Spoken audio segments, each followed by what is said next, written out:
represents a boil. And by looking at these numbers, you can see that up to 2015, we were 12 to 1,300 buckets. So imagine gathering 1,000 buckets off the trees every day. It was insane. It took 7 guys. We barely paid our wages. We only made about 265 gallons on average. It was brutal. You're climbing up 4 mountain ridges, carrying 40 pounds on each arm through deep snow, deadlifting 40 pounds over and over and over again hundreds of times. Oh my God, the only guy making out was your chiropractor. So, 2016, we switched gears.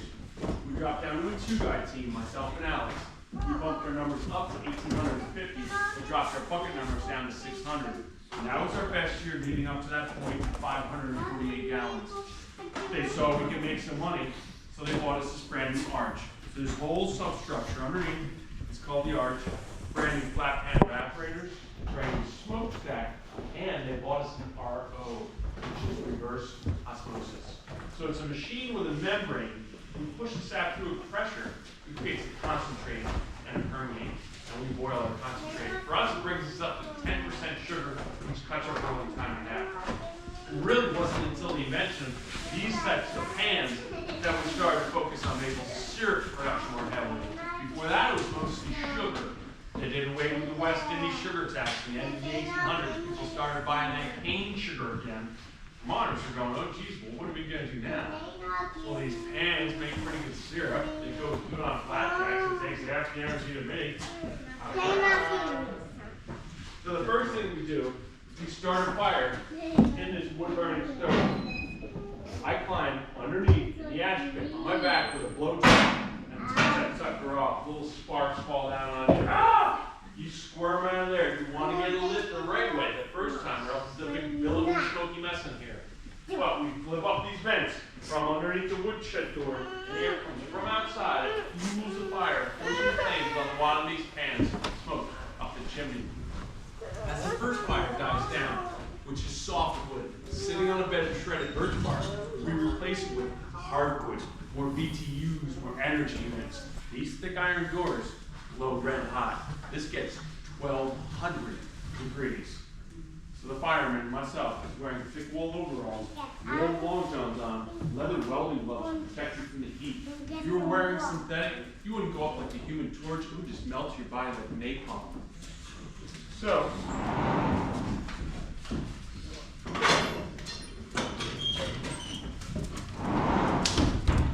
we'll grab our iron hook and we'll start to load 36-inch logs into the fire. Your arm and your hand are in the fire, your legs right there. You're stuffing wood in as quick as you can. You gotta be ambidextrous, switch sides, and roast both sides evenly. Your contact lenses are glued to your eyeballs. Your lips are like 2 sizzling pieces of bacon. Woo! Close your doors, hang your hook, and then you open up these doors. And cool air comes in and cools down the fireman. But he's gotta keep working. So he's grabbing another dozen or 15 logs for the next fire. Beep, beep, beep, beep, beep. It's been 5 minutes.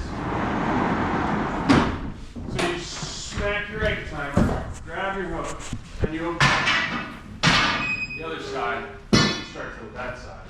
5 minutes, 5 minutes, 5 minutes all day long, one guy. That is the Glenn Goodrich 5-minute firing technique. It builds a nice even heat that you can rely on.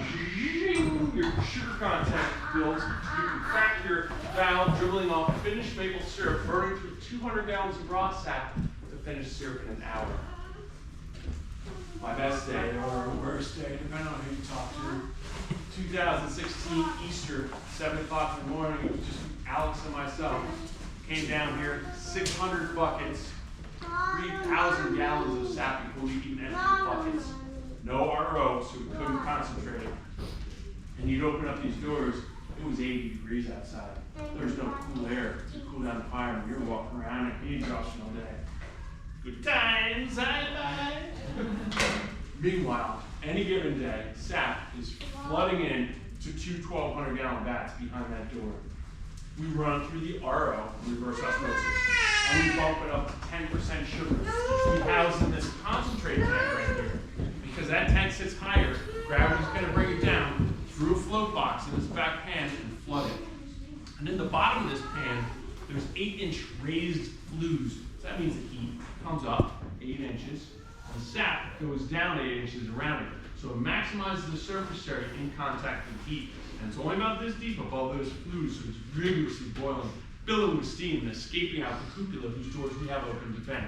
But even though I'm venting steam, I can't see the person on the other side.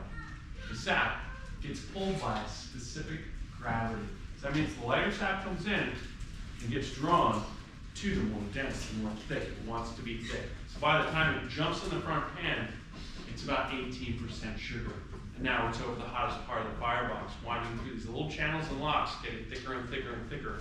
So by the time it reaches this corner, Alex takes his little scoopy thing, technical term, holds it up like this, and if it cheats off in a solid curtain, instead of dribbling like that, he knows he's about ready. He'll take a hot sample, bloop, and plop in his hydrometer, checking the density, looking for 66.9% sugar, which is maple syrup. We'll draw up a bucket, and we'll pour it in this vat right here. And this is a filter press. It's a series of metal plates that we put paper filters in between. There's a pump at one end, so we fire a generator and plug that sucker in. We're going to pump maple syrup out of that vat, through that filter press, and into some jugs for storage for later. We're trying to filter out something called niter. Some people call it sugar sand or maple mud. It's gritty. It's almost like a calcium deposit. It's a natural exfoliant, hence the rosy, beautiful maple leather. But we'll take food-grade diatomaceous earth, dump it into the syrup, and stir it in as a filtering aid.